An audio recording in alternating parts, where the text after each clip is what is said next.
For the ones who get it done, the most important part is the one you need now. And the best partner is the one who can deliver. That's why millions of maintenance and repair pros trust Grainger, because we have professional-grade supplies for every industry, even hard-to-find products. And we have same-day pickup and next-day delivery on most orders. But most importantly, we have an unwavering commitment to help keep you up and running. Call, click Grainger.com, or just stop by. Grainger, for the ones who get it done. This is VSiN PrimeTime. Live from the Circus Sportsbook in downtown Las Vegas on VSiN, the sports betting network. Hour 2 of VSiN PrimeTime alongside Matt Youmans. I'm Tim Murray. We're live from the Circus Sportsbook in downtown Las Vegas. It is the day after the NFL schedule release. We will continue to give you some thoughts on the schedule release. Good stuff from Evan Abrams earlier in the show on some unique trends regarding this year's schedule release. We are awaiting, Matt Youmans, the start of the Oklahoma City Thunder and the Denver Nuggets. A couple pre-flop plays for us. You are in on the Denver Nuggets plus the 5. I took under 217.5. This total has kind of bounced all over the place. Open 219.5, got as low as 211.5. Now you're seeing some late over money hit the market, so I'll take a little under money. And you and I will wait here and watch in-game and see if we find some good angles to bet this game in-game, as we will sit here and watch the entire thing. All throughout the show, we will pretty much have the entirety of Oklahoma City and Denver. One period in the books in the nation's capital, 1-1. The Carolina Hurricanes and the Washington Capitals tied up at 1 for the first time in this series. We've seen a first period over 1.5. It was even money to the over in Washington, D.C. Right now, the Carolina Hurricanes a minus 160 favorite. They went off right around that number, 155 or so. Matt, we're also watching the conclusion of the first round of the PGA Championship, and Johnny Vegas, he will be your first round leader. And you mentioned it already, but Jeff Sherman from the Westgate Superbook let you know how many people took Mr. Vegas to be the first round leader at the Westgate Superbook. Zero bets on Johnny Vegas at the Westgate Superbook in the first round leader pool. So the book scoops the pot on that one. I'm sure DraftKings had a few bets here or there from coast to coast. DraftKings drawing so many bets from so many other states. But at the Westgate, none of the top 3 players on the leaderboard drew one bet in the first round leader pool. And we got Ryan Gerard at 150-1. We had Cam Davis at 150-1 and Johnny Vegas at 200-1. Vegas teed off today. Probably a higher number here at Circa. I didn't get the closing number. The closing number at the Westgate was 400-1 on Johnny Vegas. Right now at DraftKings, he is at 20-1. Now, he has shown no indication, no history. A history would indicate that Johnny Vegas has no chance of holding on to this lead for 4 rounds. So don't bet to 20-1 on Vegas at this point. But there might be some value there on some popular players who got off to a slow start in the first round today, Tim. And there are some big-name busts. Right now, Rory McIlroy being near the top of the list. But you can't count him out because he could make a run over the weekend. 30-1 now at DraftKings if you like Rory, if you did not bet him pre-tournament. But he's got a long way to go. Got Justin Ray does a really good job with unique trends of things going on at Justin Ray Golf. So not that long ago when it looked like it might be Gerard and Davis as the leader at -5, maybe the list was a little bit longer. But this trend for the PGA Championship, courtesy of Justin Ray, 34 of the last 35 PGA Championship winners, Matt, have been within 6 of the lead after round number 1. So that would move that list down to anyone at -1. So history would tell us Ludwig Oberg still alive at 1 under, but history would tell us Bryson DeChambeau, even money, might be challenging to win this golf tournament. He is 7 back off the lead. Bryson DeChambeau here today shot a 71, and on the back 9, Matt, he had a bogey on 18 to wrap up his round. But real quickly, back to the leader, Johnny Vegas. A couple of notable things about Mr. Vegas. 45th career major championship round. He has never been higher on the leaderboard than 9th after any of those rounds, and he is your solo leader after one round today at Quail Hollow down in Charlotte, North Carolina. Matt, 8th birdie or better for Vegas, his most in any major championship round. What a day for Johnny Vegas. 7 under, 64, rolled in a 20-footer to wrap up his round on the 9th hole. He started on the back, finished on the front. Yeah, and I would also bet that by Sunday, Johnny Vegas is going to be a footnote in this tournament. Probably. Going to be. Remember Thursday when Johnny Who was Vegas that guy? Who had the lead? Who had the lead? What was his name? His name was Johnny Vegas. It's hard to forget that. But I've seen this happen in so many majors where you get that Cinderella story out of nowhere in the first round, and by the 4th round, you're like, who was that guy leading on Thursday? What happened to him? Oh, look, now he's tied for 50th. Johnny Vegas is not going to go wire to wire here. So. But it's great to see him lead in the first round. I mean, sure, that's a career thrill for him to have the lead. It's also great for the bookmakers because they scooped the pot essentially on that first round leaderboard today with Johnny Vegas 200-1, drawing 0 bets at the Westgate Superbook. Vegas went off at 575-1 here at Circa to win this tournament. 575-1.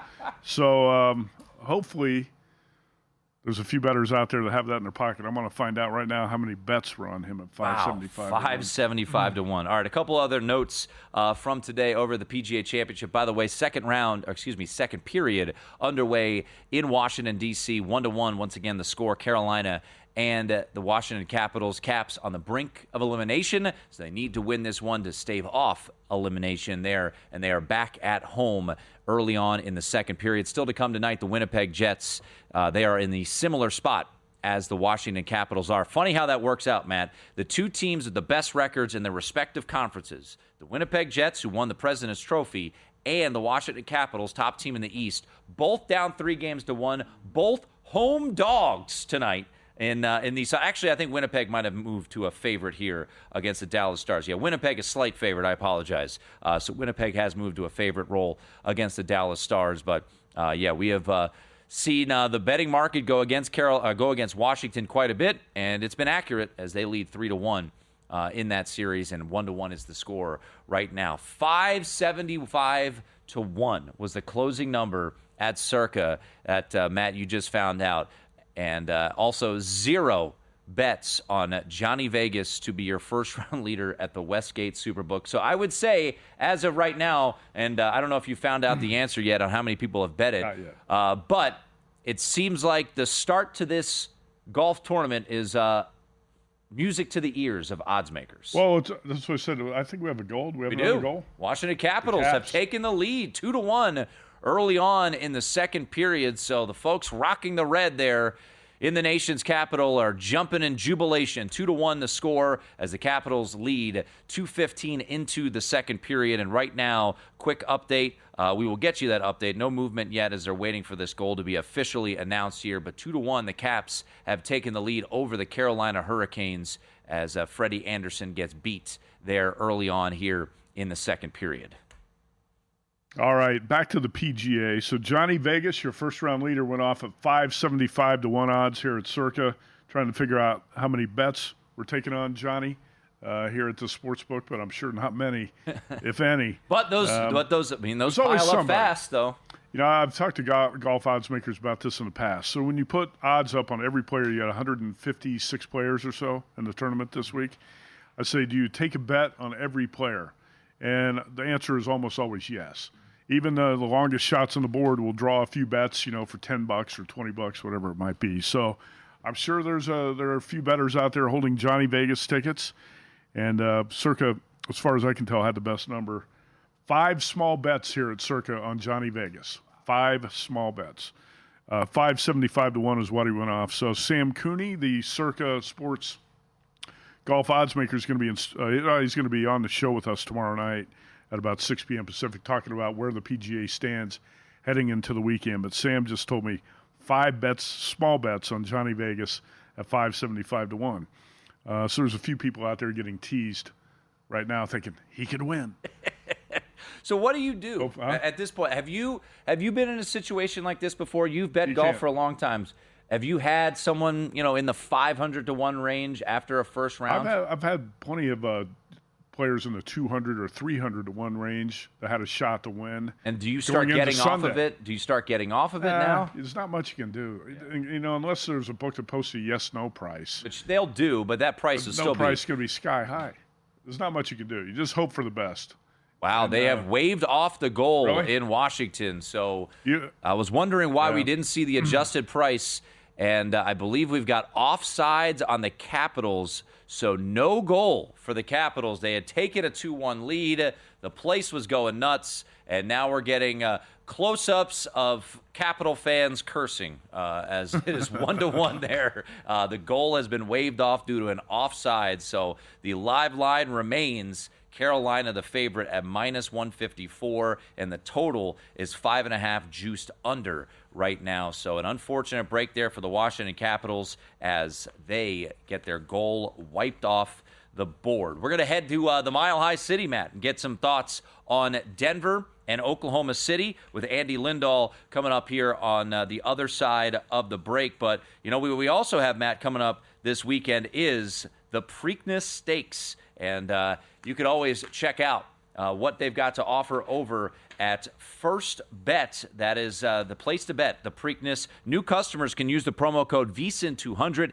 and score a 20% rebate on all wagers for the first 60 days up to $200. That's win or lose. You get paid back. Download the First Bet app today, or you could visit that's 1st.com/bet. The promo code to use is VSiN200 to get started today. That's, once again, 1st.com/bet, promo code VSiN200.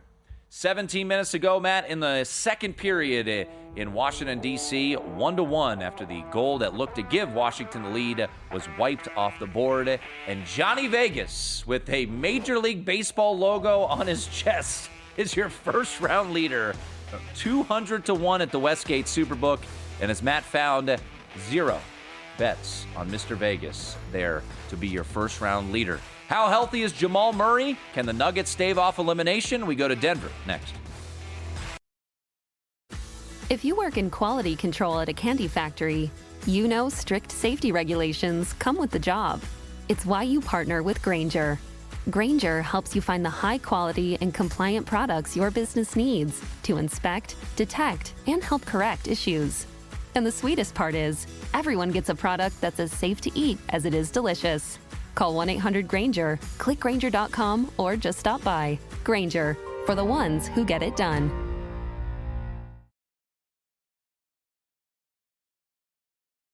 This is VSiN Primetime on VSiN, the sports betting network.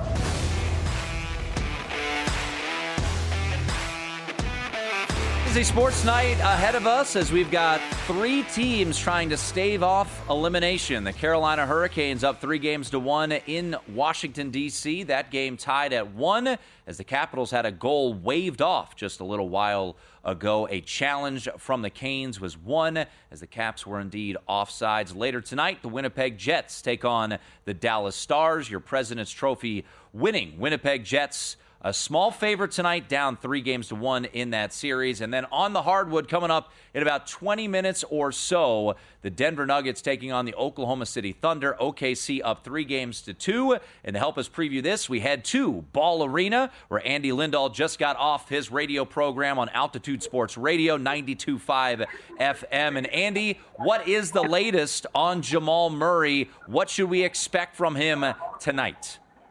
Well, what to expect is still to be decided. He is going to start. It was a very interesting update we got from David Adelman when he had his press conference here at about 3:45 your time. He opened it by saying, "I'm not a doctor, but I've seen the movie Outbreak, and Jamal Murray is indeed sick." So read into that what you will. I don't know if that helps us identify what part of the body is ailing, but he had this in the Clippers series. You may remember in Game 1, he was wearing a big sweatshirt during the game. Looked weird. But he's already been sick. I wonder if it's just something like that kind of kicking up again, which is more flu-like. So they need him tonight. He played 43 minutes the other night. Adelman also said in that presser he regretted playing Murray so much in the fourth quarter because he thought he wore him down. So even though Murray's going tonight, he was at 43 minutes the other night. 30-35 is probably the most they should probably expect out of him, and we'll see if he can get that shot to go. Andy, who do you suspect is going to step up tonight? I said it's been embarrassing. The Nuggets have played with 3 players most of the time. Sometimes a fourth shows up. If Jamal Murray is compromised by an illness, who's got to be the guy to step up and fill the void? Is it going to be Aaron Gordon? Who else is it going to be? They're going to need Aaron Gordon because when Aaron Gordon scores 20 or more points, they're undefeated in these playoffs. But he only got 15 the other night, I think 13 the game before that. He's got to get to that 20-point mark. Here's the problem. Normally, this is where you try to open the door and say, all right, MPJ, Michael Porter Jr., go get it. But you guys watched the other night. He was airballing threes. The shoulder's been a problem. I watched him warm up. That was one of the benefits of doing the radio show here. He was raising his arm, his injured left shoulder, more than I thought we saw the other game. His shot looked good. Now it's warm-ups, nobody in his face. Take it as you will. But he at least looked like he had a more fluid motion than what he had the other night when he was hanging that shoulder. So maybe MPJ can give the Nuggets something he gave them similar to Game 3, but they just don't have a bench. You guys have seen it. You know, Russell Westbrook has been great at points, and they win those games. When he doesn't do anything because he's their only bench scoring, they don't win those games. In the last 2 games, he's just not been good. So they need some from Russ, and whether it's a Julian Strother or a Jalen Pickett or 2 names at guard that maybe you can listen for. Jamal Murray is starting. Pickett may have to give them some point guard numbers, but neither guy's played a lot down the stretch, and certainly not in the playoffs. It just is what it is. You guys, we're all finding out, the nation's finding out why Calvin Booth got let go from his GM position. They don't have guys they trust. I said the same thing last week. How can this team be so thin? And you got to pin that on the scouting department. Maybe you have not developed players, but you certainly have not scouted and drafted well enough if your bench is this weak, right? Well, not only that, you're right. You're 100% right about that. But the other part of the problem, and this is why Michael Malone was let go despite his championship pedigree, he wasn't talking to Booth. There was just no communication there. We literally sat here in this very building at Ball Arena where they had a press conference where pretty much Josh Kroenke, the owner of the team, said, I want these guys to work together. I expect better communication. We're going to have a better process. And it didn't happen. You saw the ESPN stories out there and the reporting about not any communication between Booth and Malone the last 3 months of this deal. Look, the other thing that's hurting, to be honest with you guys, is Deron Holmes. We all, including us in Denver, forget about Deron Holmes, their top draft pick, who's 6'10". He was athletic. He was off to a great start in the summer league there in Vegas, and then he blew his Achilles out.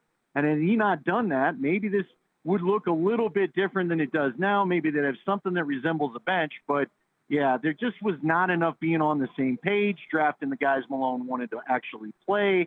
And this is bearing its fruit here in this playoff run, as Nikola Jokic has been nothing short of Superman most of these playoffs, and it's the only reason why the Nuggets are even here. Andy Lindahl joining us courtesy of our Progressive Guest Line. He's just off the radio there on Altitude Sports Radio, where he does Afternoon Drive with Nate Kreckman on 92.5 FM. He's live from Ball Arena for Game 6 of this Nuggets and Thunder series. You know, when you look at this series, Andy, from a point-scoring standpoint, Game 1, 240 points, Game 2, 255, and since then, it's been pretty low scoring, 204, 179, 217. So what's your kind of gut feel on what we should see from a pace standpoint tonight? Because the one thing you can bank on, in my opinion, is that OKC's going to play pretty darn good defense. Yeah, and the Nuggets have been trying to live that way as well. I don't know what to expect. This is just so – it's been like the Clippers series. Normally, you know, series have a feel. They have their constant heroes. This playoff run for the Nuggets, period, and this series with Oklahoma City in particular, every game is like its own chapter to a story. It's its own different little book. You know, I don't even know what to relate it to. It's choppy. It's ugly. The Nuggets have been able to hang in the games that are ugly. We know this. The better shooting team, because they go 10 deep, is Oklahoma City. So if this is a high-paced, run-around game, I don't know that works well for the Nuggets necessarily. I think they need to keep it kind of in the muck. We keep talking about they got to bring them out to the deep water and drown them. That's just what they have to do, no matter how ugly that looks. But, you know, I don't know what to expect from tonight, because I just don't know how much the Nuggets players who have already played 13 games tonight, and if they win, it's got to go to 14, have left in the tank when you're only playing 6 or 7 guys. And so I think Oklahoma City, because of the win with Minnesota last night, probably comes out in desperation mode to not only get past the bugaboo of the second round, but also get themselves some rest with Minnesota waiting. And we here in Denver know how physical that Minnesota team is. They've got size. That's not going to be an easy matchup for whichever team moves on tonight or in this series. So I bet you we see early desperation from the Thunder, if you can believe it.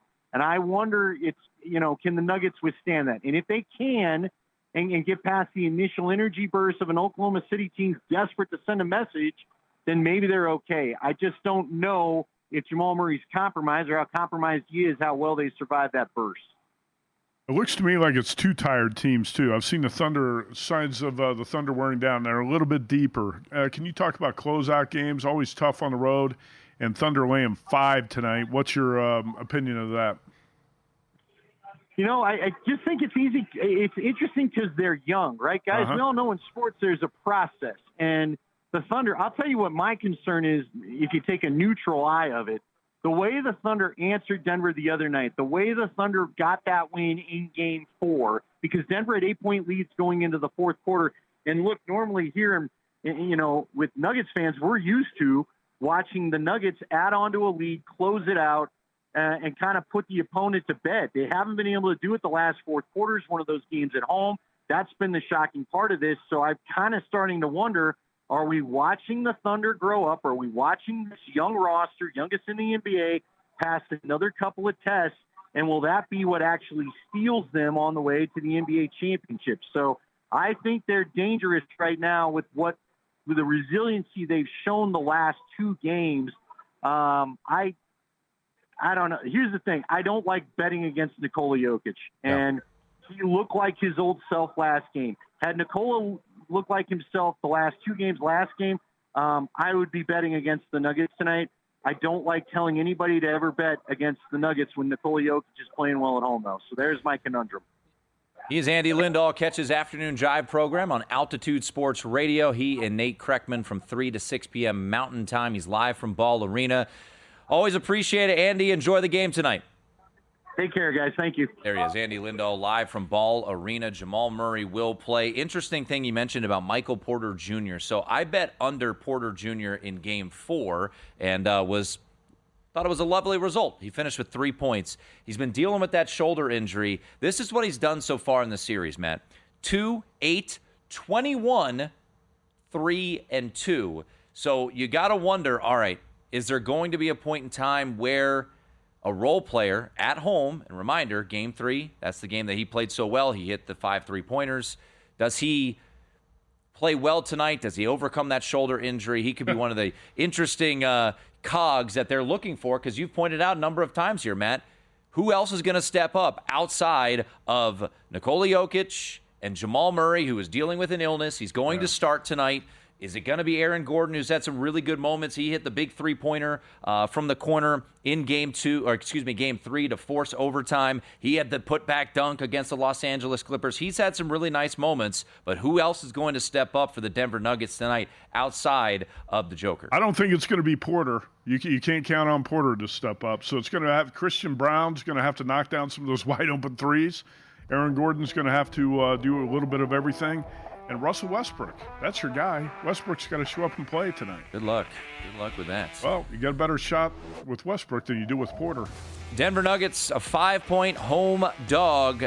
Tip-off about 10 minutes away. In Washington, D.C., the Carolina Hurricanes on a power play. 10 minutes to go in the second period. 1-1, Canes and Caps. This is VSiN PrimeTime on VSiN, the Sports Betting Network.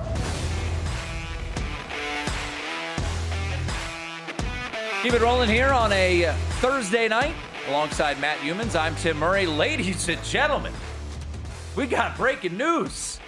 Did the Twitter handle Matt Youmans 247 get unearthed here, Matt Youmans? I'm writing a summary for the website that the Bill 80 is going to put up on vsin.com tonight. We have Wes Reynolds, Kelly Bidlin, Matt Brown going to contribute as well. We put our thoughts up there after each round of a major, and it's usually one of the most popular columns on the website. So I sent my thoughts in on that. I just put the information up.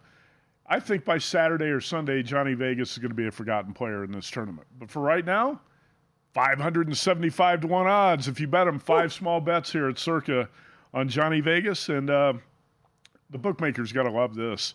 The first round leader pool, 200 to 1 on Johnny Vegas, and at the Westgate, 0 bets on him. Scoop the pot. Absolutely. And that's what'd you say, the first time in 45 career starts in a major he's had the lead or the co-lead. So how do you predict this? You don't predict it. It's a very unpredictable round, top to bottom. Really, Tim, when you scroll down on the leaderboard, you got to go all the way to a tie for 20th to find a star. Scotty Scheffler tied for 20th, and he is right now 5 shots off the lead, right? Following a 7-under 64, this from the PGA Tour Communications Twitter handle, Jonathan Vegas becomes the first Venezuelan to hold the lead or co-lead in a major championship and marks his best score in 45 major championship rounds. Previously, his best round was a 67 in the 4th round, the final round of the 2016 PGA Championship. Nikki Betts, a frequent listener to the network and our program, she chimed in, Matt, with a little ticket of her own, and she said, live betting, thank you, VSiN, for keeping me looking for value. A live $5 bet on 250 to 1, and Nikki Betts apparently brought home $1,200 there from DraftKings. Well done.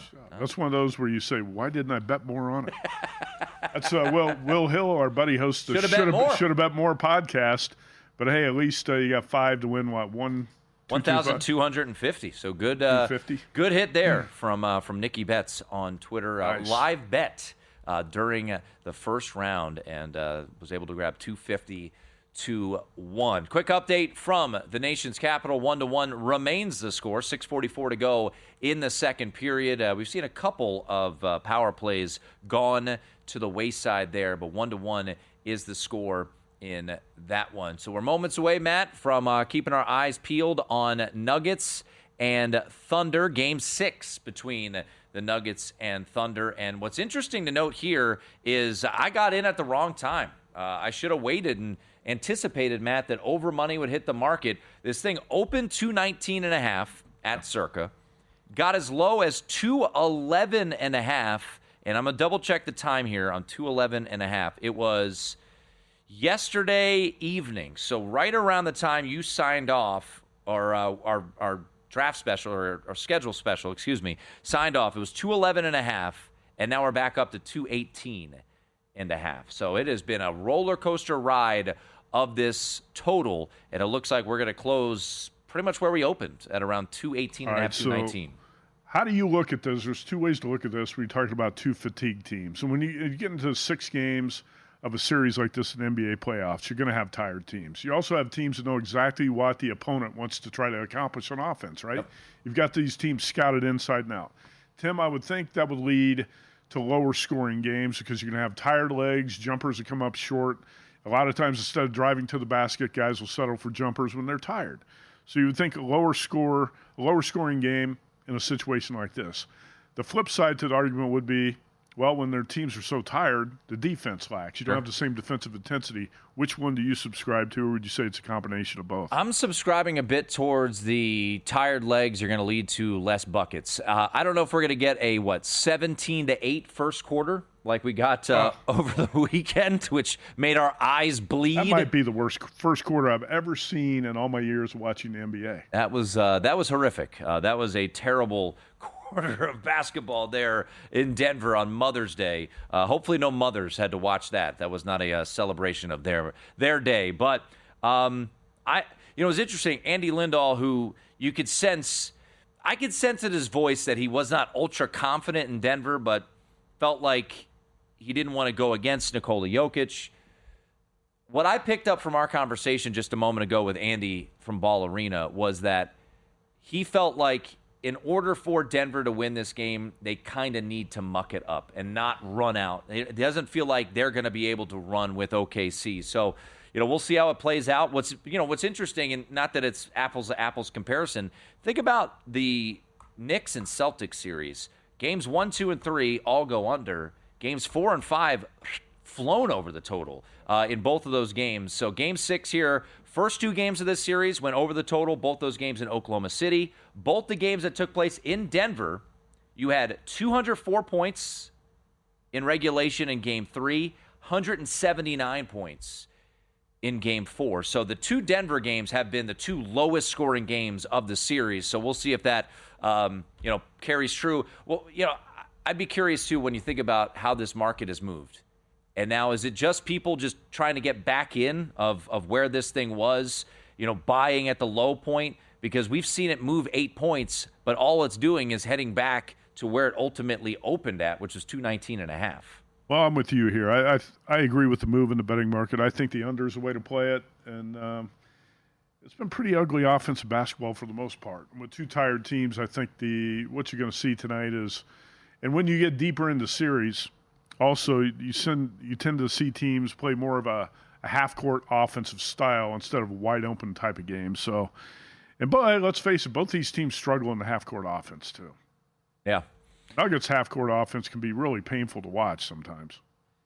We got another first-round winner on Jonathan Vegas. Chad Barnard has chimed in and said, not a great number versus 200-1 pre-round, but jumped in when he was -2 through 6. He says he got lucky. Hey, man, you're cashing tickets, $20, and he won $1,500 on Johnny Vegas at 75-1. Nice job. Both of those two bets that we alluded to were coming courtesy of DraftKings Sportsbook. Westgate Superbook, as you mentioned. So did he bet Johnny Vegas 75-1 during the round? I assume it's got to be during the round. Yeah, during the round. He said 6 holes in when he was 2 under. He bet him at 75-1 to be the first round leader. Sharp bet. Good job, Chad. Anyone else, if you have got Johnny Vegas, shoot us your tickets. And a couple of folks feeling pretty good about the performance we saw from the Venezuelan Johnny Vegas. 200-1 at the Westgate Superbook closing number. And Jeff Sherman let Matt know a big fat 0. Bet Johnny Vegas to be the first round leader. I've bet on Johnny Vegas a few times in the past, long odds, 200, 300-1, somewhere in that range. I've always kind of considered him like a poor man's Tony Finau. Not only does he kind of look like him, kind of plays like him. And I guess Johnny Vegas kind of fulfilling that promise right now, playing a lot like Tony Finau at his best here in the first round of the PGA. But that's a player who's sometimes been in contention, sometimes, teased you, made you thought that he could win a tournament at a really big number, 200, 300-1, whatever it may be. I do not expect that Saturday when you're doing your show that you're going to be talking about Johnny Vegas at the top of the leaderboard in the PGA. I don't think he's going to stay there. Saturday or Sunday? Or both days? Both days.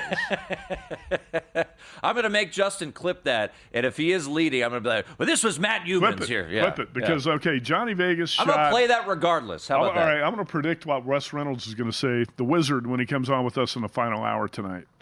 Johnny Vegas shot a 64 today. I'll say, Wes, what do you think Johnny's going to shoot in the second round? And I bet you Wes says 71. Do you think that is a bet to make on it? What do you think his that would be even par, by the way. So he's 7 under today. I bet he goes out and shoots like even par tomorrow. Okay. Right now, if you're wondering what his live odds are, he has the fourth shortest odds at DraftKings right now. He and John Rahm, are at 18-1. Your odds leader, shortest odds, Scotty Scheffler, who is 6 off the pace? 5. So you pace. get the leader at 7 under. Scotty's at 2 under. And, one thing I didn't like to hear today, Scotty was whining about mud on the ball and not being able to lift and play preferred lies today. Look, it's the same rules for everybody. If you went out and shot 2 under, there are a lot of guys, let's see, technically 19 guys who shot better scores than Scotty Scheffler today that weren't bothered by the mud on their ball. Keep it in the fairway. That's the way you keep mud off your golf ball.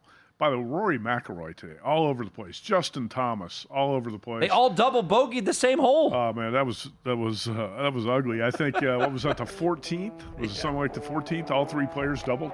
That was Xander Schauffele was the other. He was in that threesome. Hey, folks, smarter bets start right here and last all year with a VSiN Pro subscription. Sign up for our annual subscription. We'll throw in 2 extra months for free.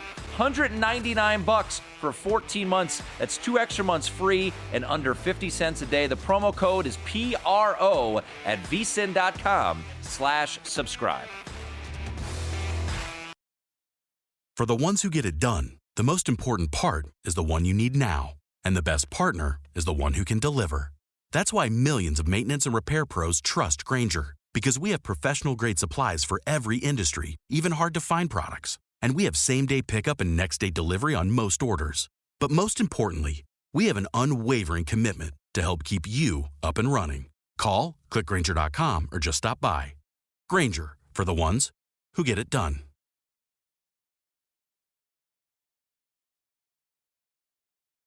This is VSiN Primetime on VSiN, the sports betting network.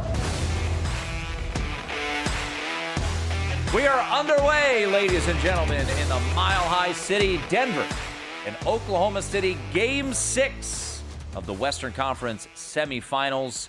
And, Hartenstein hitting that baseline jumper that I think he misses about 90% of the time. So maybe that's an indication that Oklahoma City's in good shape. I swear to God, every time Hartenstein puts up that little floater from the baseline, it clanks off one of the sides of the rim. But 2-0 start here for Oklahoma City. Jamal Murray is playing, dealing with that illness, and a quick turnover there from Michael Porter Jr. What was that? That was, well, you've been asking who's going to be the guy who steps up. I tell you, I would take him off the floor. Right now, I'd take him off the floor. That's just a pathetic play, pathetic pass, and this guy's been a net negative for the Nuggets.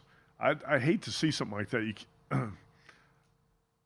Jamal Murray spots up from three and just drains got it, tackled and by he got hit. Too. That's going to be a potential 4-point play for Jamal Murray. So if you played his player props under thinking he's sick tonight, that's a bad start because he could have a 4-point play right off the bat. Well, and just like that, our total we will keep an eye on out to 220.5. I'm screwed. It's over. 220.5, and your live line out to 5.5. Oklahoma City and Denver tied at 4, a 4-point play here for Jamal Murray. The Carolina Hurricanes on a power play right now, 1-1 is the score in Washington, D.C. Between the Capitals and the Hurricanes. Quick update on that live line. I would imagine the Canes have moved out to a bit of a favorite because they are currently on the power play. Minus $1.45 right now are the Carolina Hurricanes over the Washington Capitals. Once again, 1-1, and we are at the end of 2 periods in D.C. So the first period goes over, but the second period, no goals scored, and your total has dipped to 4.5. So Thunder and Nuggets underway, Matt. I want to point this out, Tim. Yep. Nuggets have 6 points already in the first 2 minutes of the game. They finished the first quarter Sunday with 8. So way ahead of pace. 6 points already in 2 minutes, and they had 8 points in the entire first quarter in Sunday's game.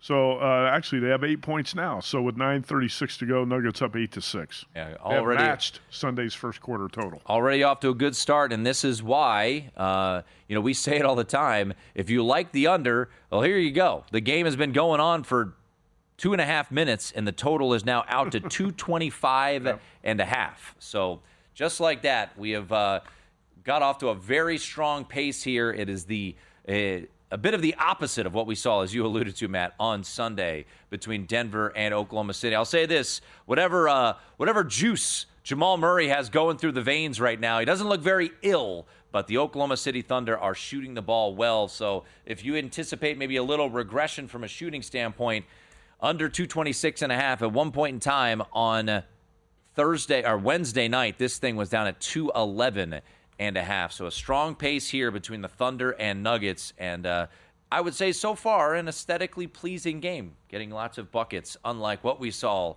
on Sunday. 11-10, OKC on top of Denver here. And, Tim, that's not good news if you bet the under. But what is not? Again, these games can come to a screeching halt, too. Offenses can bog down. Ooh. Joker with a spin move and a bucket in the lane there to pull the Nuggets within 1. So pretty good offensive start for both teams here. OKC, 5.5-point favorite in the live line, total 224.5. But I do like to start Denver has gotten off to here, especially Jamal Murray, because so much talk about him being ill, and you wonder what he's got.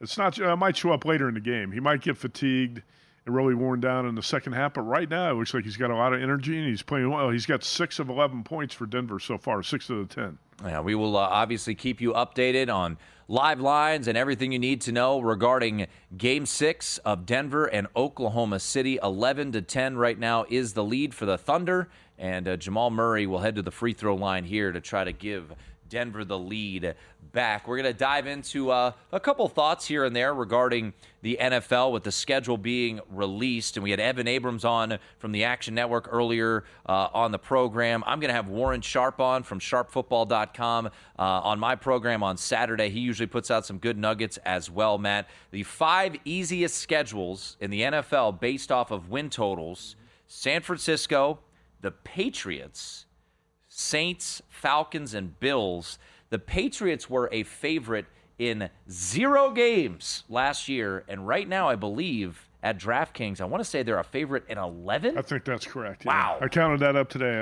11 games, which is amazing for – now, a lot of those are real small numbers. Sure. Very small numbers. But, again, for the Patriots to even be favored in that many games is surprising. But the Pats, that's why their win total's up to 8.5.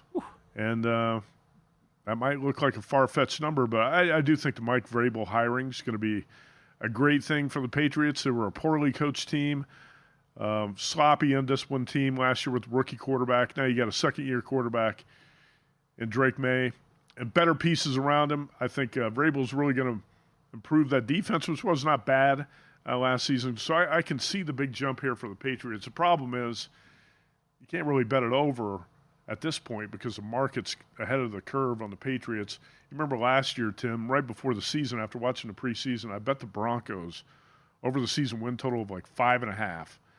And the reason was when I watched the Broncos in the preseason, I thought this roster is far more talented than people think. And Bo Nix has looked pretty good. And I thought when you looked at the Broncos' schedule, we're talking a lot now about schedules, I could easily find 7 or 8 wins I thought there on the Broncos' schedule last year. Well, you want to try to find the low totals, the teams that are undervalued at this point, and bet those numbers over. The Patriots are not going to be one of those teams right now because the books have already jacked up that number, that win total, to 8.5. Another team that's going to be interesting this year. Last year, their win total was 6.5. They won 12 games. They went to the NFC Championship. The Washington Commanders are in 8 standalone games this year. The NFL is going all in on Jaden Daniels. They will be playing on Christmas. They have 5 primetime games, Matt. And how about this?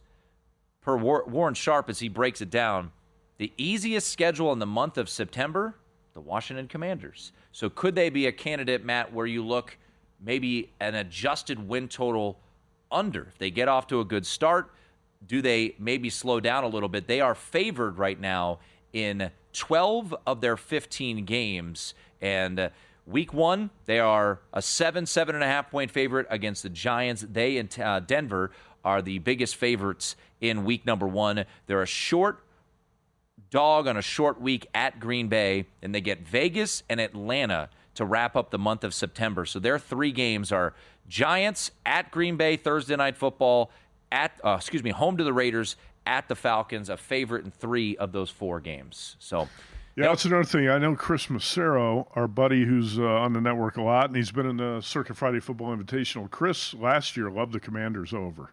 See, that's another example. Easy win. The Broncos and the Commanders were 2 teams that had really low win totals a year ago. Washington was 6.5 last year. That's what I'm trying to find in win totals, Tim. Teams somewhere around 5.5 or 6.5. They're undervalued, where you want to bet over a low number. And Commanders and Broncos were the 2 prime examples a year ago. Now, you see much higher numbers on the Commanders and the Broncos, and both those teams have to deal with more difficult schedules. But like you said, the first month of the schedule for Washington, not that bad. All right, final 2 minutes here of this hour. Tim, I really like to start the Nuggets are off to here. Up 18-12. Jamal Murray looks pretty good, at least for the first quarter. He doesn't look like a sick body out there tonight. 18-12, 6-point lead, and Thunder now 2.5 point favorites. The live total 225.5, and I think the Nuggets have looked surprisingly energetic here in the first quarter. Yeah, they've looked very sharp. So a 6-point lead, and the total, which closed, you saw late money come in on the over And it looks like the late money was, at least for now, accurate in that as it sits at 225.5. If you do think things are going to slow down now, we always talk about when is the time to buy, when is the time to play the under or take a side. Is this the time to maybe take the under here, as we've seen the Thunder come out 5 of 9 from the field, and Denver 7 of 12 from the field. Already a couple of three-pointers we've seen. 9 points for Jamal Murray. Does not look, as you mentioned, Matt, ill at all. And Nikola Jokic doing what he does. Already 2 points, 2 boards, and 1 assist. I'll say this. You mentioned it, and you might be right on the money. Michael Porter Jr., no points. He is the only starter right now with no points. He has been held to single digits in every game except for Game 3 when he went off for 21. Get him off the floor. Put somebody out there who can contribute and help you win the game tonight. Michael Porter's just taking up space, taking up minutes. Put somebody out there who's got a chance to help you. I'll say this about Jamal Murray, averaging 22 points and 5 assists a game in the series. I saw his scoring points prop out there today at 22.5. I bet there are a lot of people looking to play under on Jamal Murray's points, under 22.5. What's he got, 9 right now? 9 points now. He's looked great in the first quarter. Yeah, Jamal Murray right now, 26-plus points, is juiced at minus 135. 18-12 lead for the Nuggets after 2 periods. Caps and Canes tied at 1. If you work in quality control at a candy factory, you know strict safety regulations come with the job. It's why you partner with Grainger. Grainger helps you find the high-quality and compliant products your business needs to inspect, detect, and help correct issues. And the sweetest part is, everyone gets a product that's as safe to eat as it is delicious. Call 1-800-GRAINGER, click Grainger.com, or just stop by. Grainger, for the ones who get it done.